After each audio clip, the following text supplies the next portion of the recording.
I said this before in my Skycrawlers video, that Mamoru Oshii has had better luck in animation than he has had in live action. His best work has been in animation, and he's made some legit classics in that medium. In live action, however, he really only has two that in my opinion really stand out. The first is The Red Spectacles, which is pretty batshit, but I liked it. I may have to cover that one someday. The other is today's topic, and Oshii's best live action film, Avalon. This film was written by Kazunori Ito with music by Kenji Kawai, and was filmed in Poland with an entirely Polish cast. The film opens at an unspecified time in the near future where an online game, or a virtual reality game as it's stated in the opening text, called Avalon has players hooked.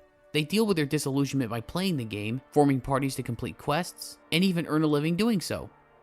Not unlike today. The game has its dangers though. It can leave players brain dead and in constant need of medical attention. And thus our story begins with a game in progress, showing off the skills of Ash, our protagonist. She is a warrior class who is just out and about, kicking ass, taking names.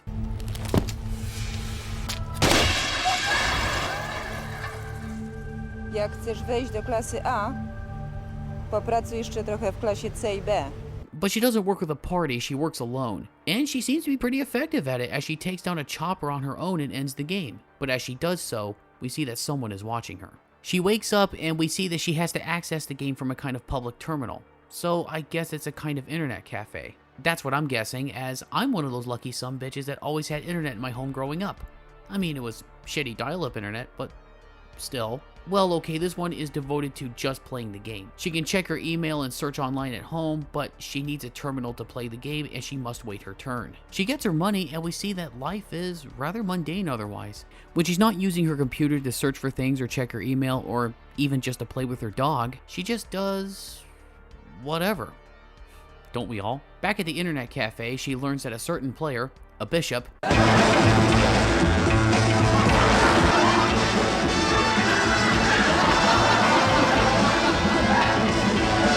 not that one. She wants to know who he is and demands answers from the game master. Potrzebuję informacji o Bishopie, tym, który przed chwilą wszedł do klasy A. Dlaczego tak ci na tym zależy? Sprowokował mnie. Przecież ty nie chcesz mieć nic wspólnego z innymi zawodnikami. Czy to nie dlatego grasz w pojedynkę? She runs into an old comrade of hers named Stunner, who played the role of a thief when she was part of a team called Wizard. He lets her know that one of her teammates, Murphy, went off on his own after the team dissolved and became an unreturned. An unreturned is somebody who goes brain dead playing the game. I'm assuming that happens when they go to a dangerous area that has a lot of glitches and bugs or time lags, as we'll see later. Stunner also tells Ash about a hidden character in Class A neutral character portrayed as a silent girl with sad eyes. And she is the key to getting into a hidden field called Special A, where you cannot reset the game to escape the field, but if you complete it, the rewards are great. Którzy uważają, że powstaje ona w wyniku zakłóceń programu komputera i nazywają ją Ghost. Zresztą nieważne jak się nazywa. Ważniejsze jest to, że wszyscy, którzy ją tropią, przepadają bez wieści. After seeing Murphy in the hospital, she muses about the time that Wizard dissolved during a really difficult game. As to what happened, we will find out later, and we see once again that Bishop is watching her. While doing her own investigative work, she comes across a term called Nine Sisters, and a group claiming to be them invites Ash over to talk. She agrees to meet them at ruin C66.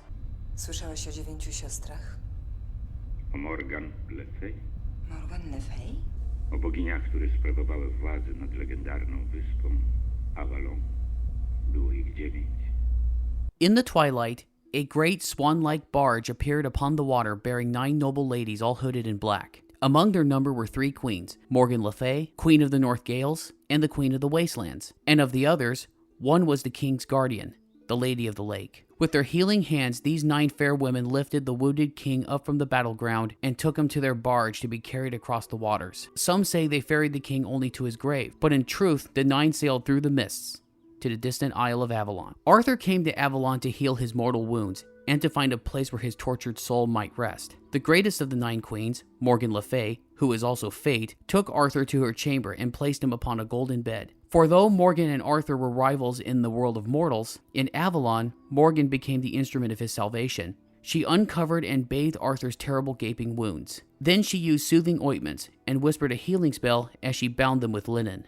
Gently, she spoke to the king, saying it was within her powers to heal him, but his body and health would be restored only if he would remain in Avalon. So it is rumored among the Britons, since Arthur's passing, that with Morgan at his side, he remains in that earthly paradise where no harsh wind blows. In that fairy kingdom, King Arthur holds court as he once did in Camelot. There, all the heroes of the world gather and feast and have tournaments and all manner of sport and play. King Arthur waits in Avalon and watches the world. He watches the Britons and all other folk of his realm. There he waits for the time of their greatest need, when he will come among them again. But then Ash tells of another version from Northern Europe, with Morgan Le Fay helping Odin. While on a journey, Odin's ship gets wrecked and he drifts to an island across the water. There, Morgan Le Fay rescues him, gives him a gold ring, as well as immortality and eternal youth. A potem Odyn nie zauważył, że Morgan włożyła mu na głowę królewską koronę. I dzięki tej czarodziejskiej koronie Odyn zapomniał nie tylko o swoim kraju, ale i o całym świecie.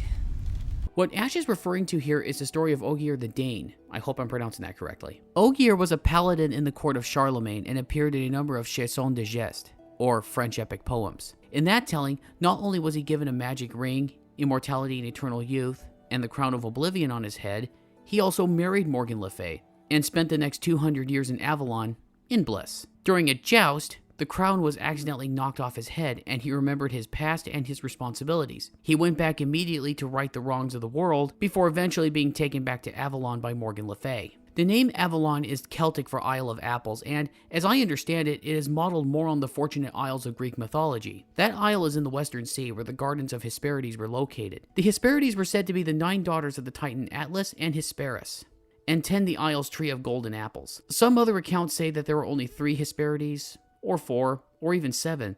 Hesperides in the Western Isles were also bound up with Elysium, Isle of the Blessed, where chosen heroes go to rest after death. Ash goes to meet the 9 sisters, only to find out that it's a trap and they're just thieves looking to steal her gear. But she turns the tables quickly and begins asking the questions. Mów, co wiesz o S.A. Znam tylko plotki na ten temat. Jak jest w rzeczywistości? To może wiedzieć tylko ktoś. To znaczy, że poza wami istnieją jeszcze inne drużyny o tej samej nazwie? Nie wiem, ale wszystko jest możliwe. But one of the players sees a chopper and says it's Murphy for some reason. But this one is dangerous as it is in a field with time lag. Ash has to call reset.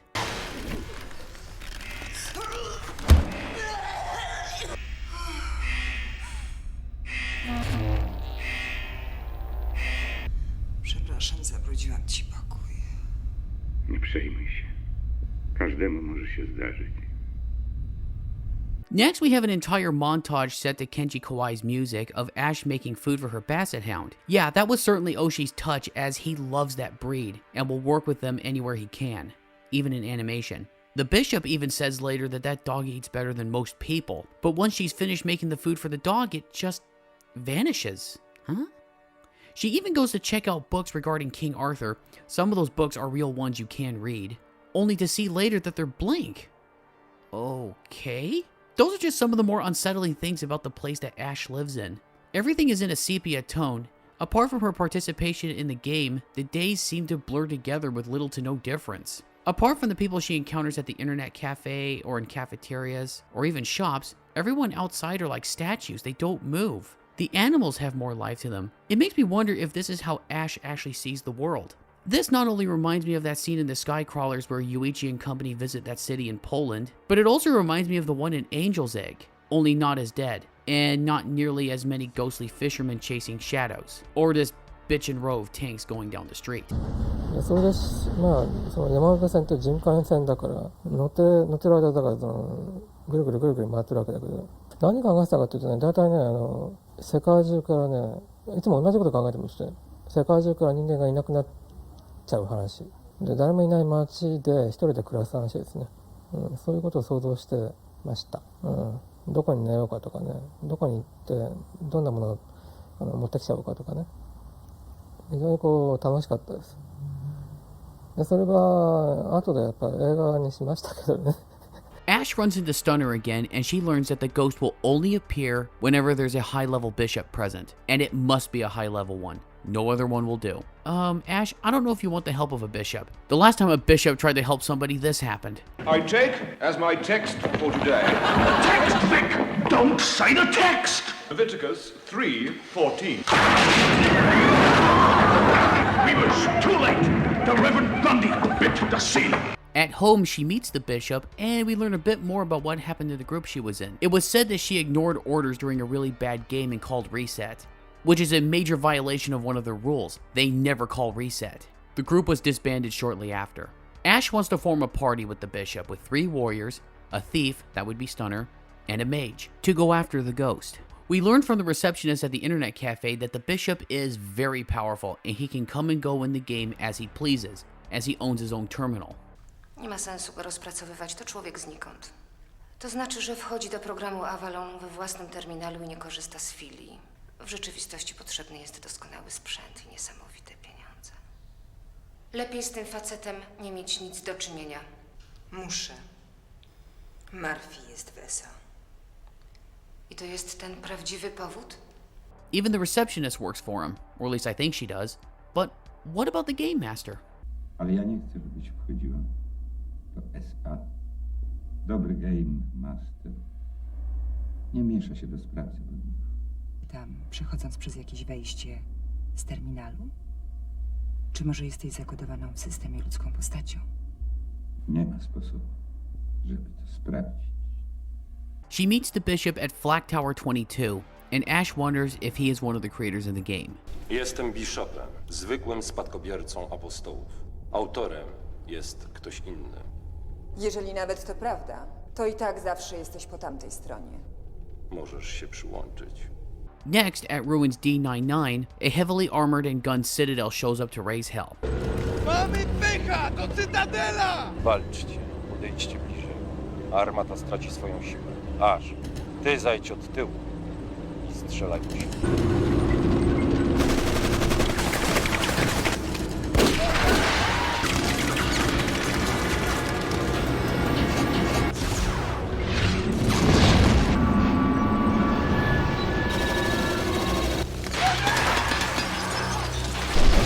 Zaraz się skończy czas. Ash does take it out, but Stunner gets shot, and it is here he reveals that he was the one that called reset. To nie twoja wina, że Wizard się rozpadł. To właśnie chciałem mu powiedzieć. Ja ponoszę za tę odpowiedzialność. Wtedy też straciłem panowanie nad sobą. Podprowadziłem drużynę do podobnego miejsca i...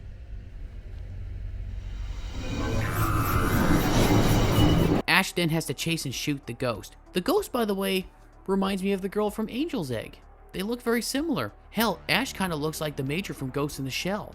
Ash does shoot the ghost, and she enters into a kind of gateway that looks something out of Dot Hack.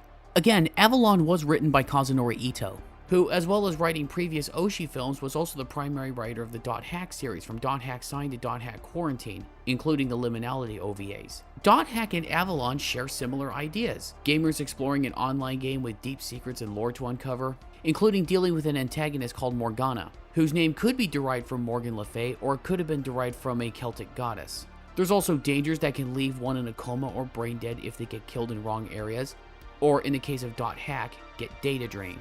Even Aura kind of looks like the ghost in Avalon. Okay, I don't remember that much about the Dot Hack series, but I remember it being awesome for one thing. I'm just recalling what I can remember, and what I see as similar. If Dot Hack is a spiritual successor to Avalon, it's certainly a good one. It's better than Oshii's own Assault Girls, that's for certain. Ash arrives in what is called Special A, but Bishop calls it Class Real. Jej zbudowanie wymagało wielu danych i bardzo wyspecjalizowanego sprzętu. Pod wieloma względami jest to jeszcze klasa wymagająca przetestowania. She is there to finish off Murphy, who decided to crash there after becoming an unreturned. She's given one gun with a single magazine, a dress, shoes, and a ticket to a concert, where she has to head out to find him. But there are rules. Ale można się stąd wydostać, wyłącznie po wykonaniu zadania. Twoje wyposażenie i dane, które miałaś ze sobą, kiedy przekraczałaś to wejście, zostały zdeponowane. W tej klasie postacie neutralne mają dużą swobodę.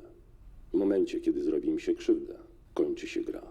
Jeżeli wrócisz cała i zdrowa, przyjmę cię do mojej drużyny.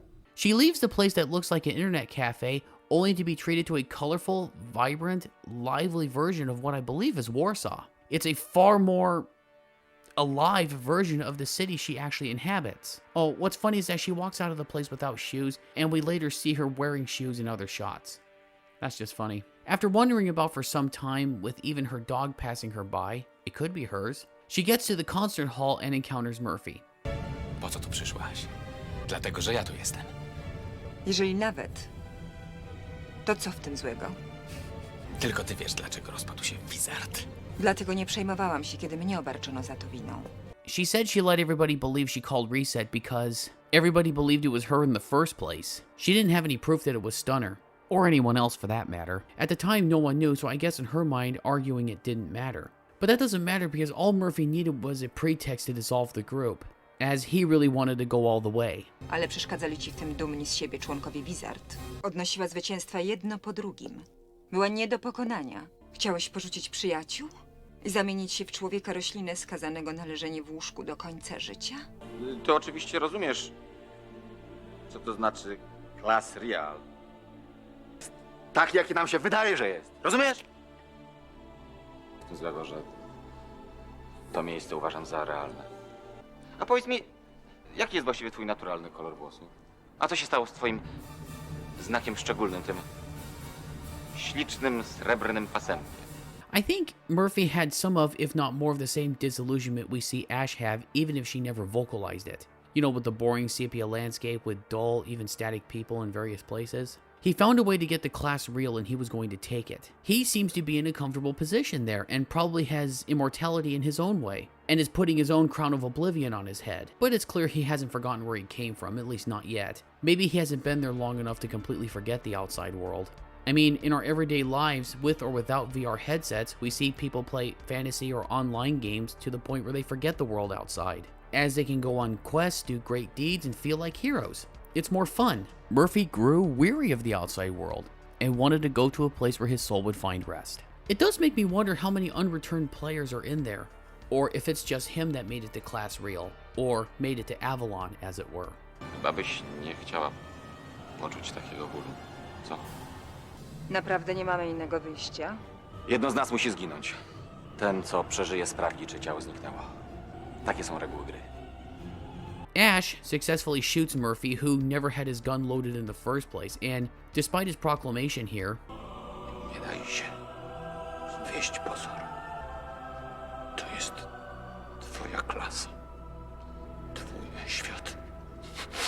the body does disappear, but not before leaving her some ammo. I'm not sure what this ending here is supposed to mean. She loads Murphy's gun, goes to the concert hall, and points it at the ghost. And then the movie just ends. I don't really like it when films end this frustratingly open-ended, but what I think happened is this. When she got to Class Real, Bishop and whoever else he answers to or communes with had no intention of letting her become one of them, and were using her to get rid of Murphy, who was not supposed to be there. Maybe at the end she knew she was not going to make it out of there and would end up another unreturned, but she wasn't going to go down without some fight, hence why she decided to take aim at the ghost, who stares back at Ash menacingly. Ha! I knew you shouldn't have gotten help from a bishop.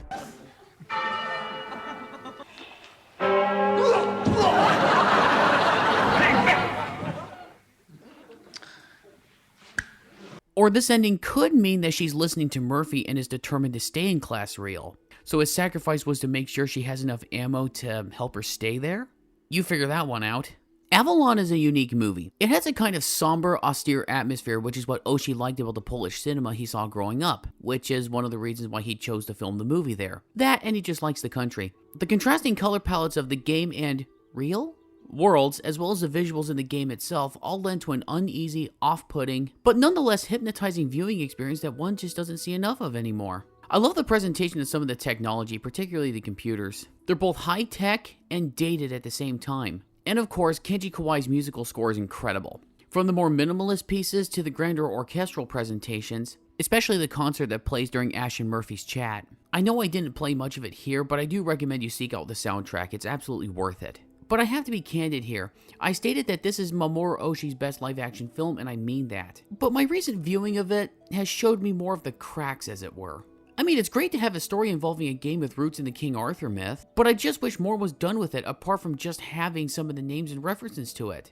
Treating Special A as a kind of actual Avalon for Murphy to escape to, the keepers of the game calling themselves the Nine Sisters, the game Avalon being a kind of comment on how we use video games, be they online or not, to go to a special place where we can engage in tournaments and all manner of sport, and so on. I'm by no means an expert on the King Arthur myth, but I'd imagine there's more they could have added in here to complement what was already used, to make it richer and not have it feel so surface level. And one of my biggest questions is, what are Ash and Murphy to each other? Great friends? Lovers? A teacher-student relationship?